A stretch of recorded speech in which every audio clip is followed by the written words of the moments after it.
galera, sou o professor LG, professor de Biologia. Hoje nós vamos falar um pouquinho sobre os sistemas cromossômicos de determinação sexual, ou seja, como que ocorre a determinação sexual nas espécies. Temos 3 exemplos, nós vamos começar pelo nosso sistema, o sistema humano, que é o sistema XY, encontrado também na mosca das frutas, que é a drosófila.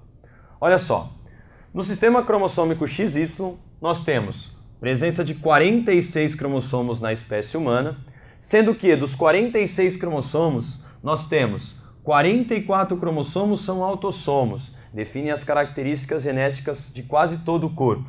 E 2 cromossomos são cromossomos sexuais, pode ser o X ou pode ser o Y, como a gente vai apresentar para vocês.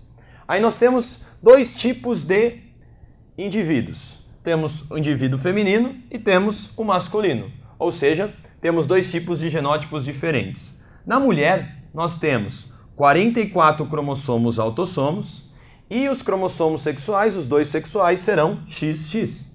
Portanto, uma mulher que apresenta 44 cromossomos autossomos mais o XX vai formar 22 cromossomos autossômicos mais um X no seu gameta. A mulher só produz um tipo de gameta, ela é homogamética, ela forma 22 autossomos com um X. Já os homens, olha só, são 44A mais XY. Então nós podemos formar gametas 22A mais X ou gametas 22A mais Y.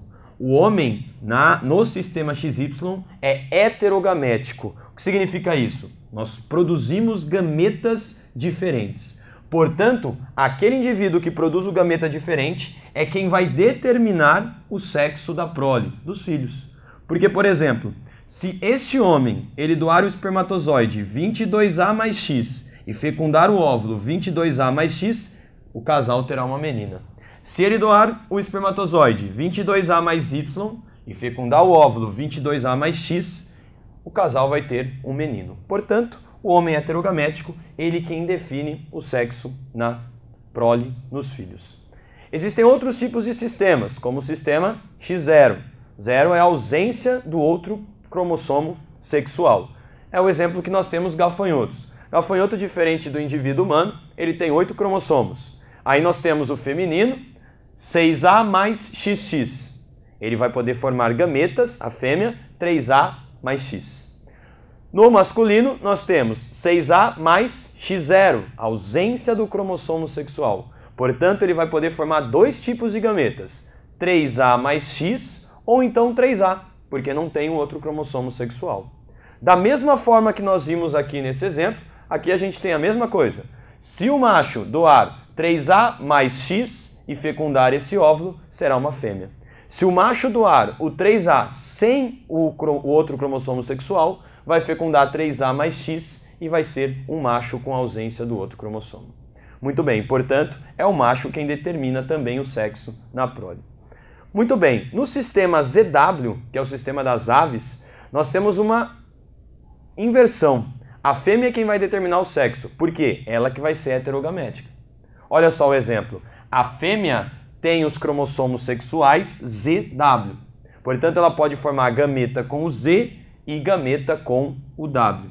Já o macho, ele pode formar gametas apenas com o Z, porque no seu genótipo ele é ZZ para os cromossomos sexuais. Portanto, o macho é homogamético, no caso das aves, e a fêmea é heterogamética. Portanto, ela quem vai determinar o sexo. Se esse espermatozoide fecundar esse óvulo, eu vou ter um macho.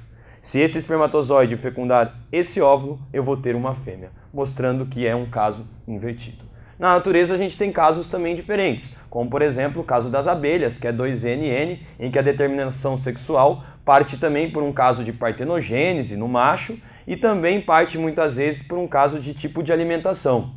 As abelhas rainhas são alimentadas, por exemplo, com geleia real e as abelhas operárias são alimentadas, por exemplo, com mel. É uma determinação na alimentação. Nos répteis a mesma coisa. A gente tem, por exemplo, alguns répteis que têm a temperatura em que o ovo vai ser exposta, vai determinar se o indivíduo vai ser macho ou vai ser fêmea. Então nós temos os sistemas genéticos e também, em alguns casos, fatores ambientais e de alimentação que podem interferir no que a gente chama de sistemas cromossômicos que determinam o sexo.